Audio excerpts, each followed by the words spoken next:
Hello, friends. So we are near the end. We are on chapter 66. And we have left off with, let me turn the page here.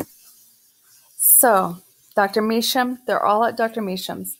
And Dr. Measham was talking about how they always left the door open in Blunders Meeson. And you never knew who was going to come. And you always had to hope on hope.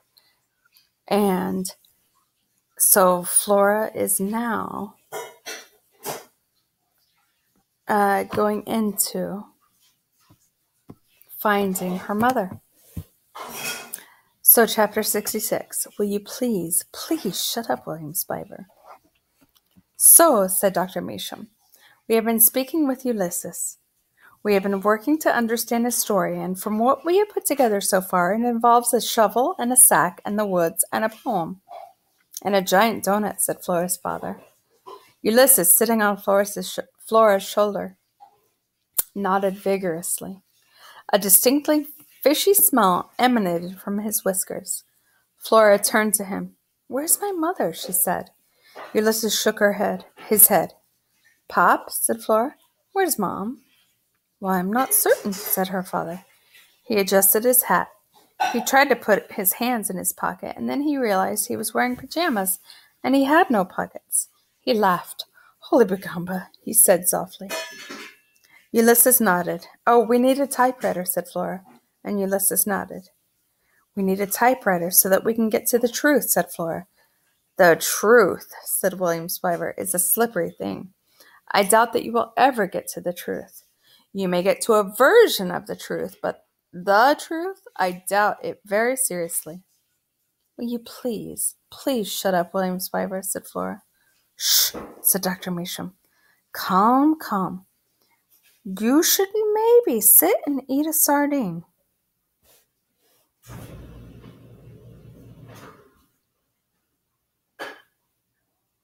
Why would I eat a sardine, said Flora. I want to know what happened. I want to know where my mother is. Just as she said these words, there was a bang, which was followed by a long, bone-chilling yowl, which was in turn followed by a very loud scream. What was that? Said William Spiver. Oh, that was Mr. Claus, said Flora. He is attacking someone. There was another scream, and then came the words, George! George! Uh-oh, said Flora's father. It's Phyllis. Mom, said Flora. Ulysses tensed. He dug his claws into Flora's shoulder. Flora looked at him, and he nodded. And then Flora's father was running out the door, and Flora was behind him, and William Spiver was behind her. Another of her mother's screams echoed down the hallway. George! George! She shouted. Please tell me that my baby is here. Flora turned and said to Tootie, Bring the lamp. She's worried about her Marianne. And there was another scream. It was time again for the squirrel to vanquish a villain. It was time for Ulysses to rescue his arch nemesis. And so he jumped from her shoulder. I'm on it. And Tootie is bringing the Marianne, or the lamp. I'm bringing the lamp. So they're going to greet the mom with the lamp, thinking that was what was wrong. And then there's a tussle. Who will prevail?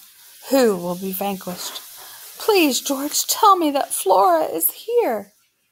So she's worried about her daughter. Me, thought Flora. She's here, said Flora's father. Flora's mother started to cry. Everyone needs to calm down, said Tootie. I've got it. She waded into the fray and whacked Mr. Claus over the head with Marianne. And the cat fell to the ground, and the little shepherdess, as if she were astonished by her own act of violence, crumbled. Her face, her beautiful, perfect pink face, broke. There was a tinkle and a crash as the pieces of Marianne's head hit the floor. Oops, said Tootie. I broke her. Uh-oh, said Flora. But her mother wasn't looking at the lamp, or what was left of the lamp. She was looking at Flora. Here she is. Flora, her mother said. Flora, I went home and you weren't there. I was terrified. Here she is, said William Spiver. He gave Flora a gentle shove toward her mother. Here I am, said Flora. Her mother stepped over the pieces of broken little shepherdess. She took Flora in her arms. My baby, she said. Me? Said Flora. You, said her mother. Chapter 67, The Horsehair Sofa. Flora's mother was sitting on the horsehair sofa. Flora's father was sitting next to her. He was holding her hand, or she was holding his. In any case, her mother and her father were holding on to each other. Dr. Measham was putting alcohol on Flora's mother's bites and scratches. Ouch, ouch, ooh, said Flora's mother. Come, said Dr. Measham to Flora. She patted the horsehair sofa. Sit down, here, beside your mother. Flora sat down on the couch and immediately started to slide off it.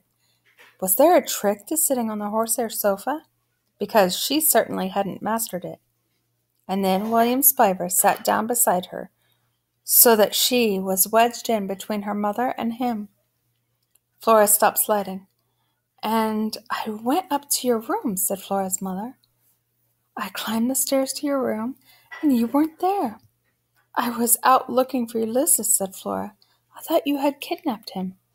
Oh, it's true, confessed her mother. I did. Ulysses, sitting on Flora's shoulder, nodded. His whiskers brushed her cheek. I wanted to make things right somehow.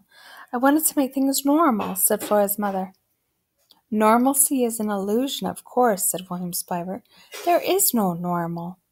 Hush up, William, said Tootie. And then I returned, and you weren't there, said Flora's mother. She started to cry again. I don't care about normal. I just wanted you back. I needed to find you. And here she is, Mrs. Buckman, said William Spiver in a very gentle voice. Here I am, thought Flora, and my mother loves me. Holy Begamba! And then she thought, oh no, I'm going to cry. And she did cry. Big, fat tears rolled down her face and landed on the horsehair sofa and trembled there for a second before they rolled off. You see, said Dr. Measham. She smiled at Flora. I told you. This is how it is with this sofa. Mrs. Buckman, said William Spiver, what is that you are holding in your hand? What is that piece of paper? It's a poem, said Flora's mother, by Ulysses. It's for Flora. Look at this, said Tootie. They all turned and looked at Tootie.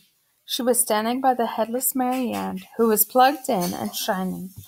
It still works. Isn't that something? Why don't you read the poem, Phyllis, said Flora's father. Oh, goody, said Tootie, a poetry reading. It's a squirrel poem, said Flora's mother, but it's a good one. Ulysses puffed out his chest. Words for Flora, her mother said. That's the title. I like that title, said William Spiver. He took hold of Flora's hand. He squeezed it. Don't squeeze my hand, said Flora.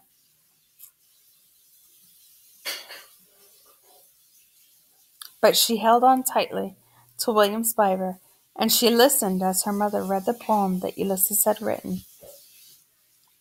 Chapter 68, The End or Something. This poem was just the beginning, of course. There would be more. He needed to write about how they always answered the door in Blunder Mason. He needed to write about the saving of Phyllis Buckman from Mr. Claus. He needed to write about Marianne's broken, still shining self and little fishes. He needed to write a poem about little fishes. Also, he wanted to write about things that hadn't happened yet. For instance, he wanted to write a poem where William Spiver's mother called and asked for him to come home, and a poem where the other Dr. Measham came and visited this Dr. Measham and sat beside her and hummed to her and watched her sleep. And maybe there would be a poem about a horsehair sofa and one about a vacuum cleaner. He would write and write. He would make wonderful things happen. Some of it would be true. All of it would be true. Well, most of it would be true. Ulysses looked out the window and saw the sun glowing on the horizon.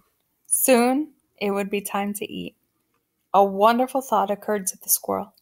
Maybe there would be donuts, giant donuts, for breakfast.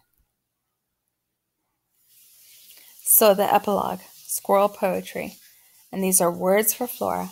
Nothing would be easier without you, because you are everything, all of it. Sprinkles, quarks, giant donuts, eggs, sunny, side up. You are the ever-expanding universe to me. Well, I hope you enjoyed that. Thank you for sticking with me to the end of Flora and Ulysses. I hope you enjoyed it, and I know that all of you are waiting to watch the movie. So, let's see how it compares.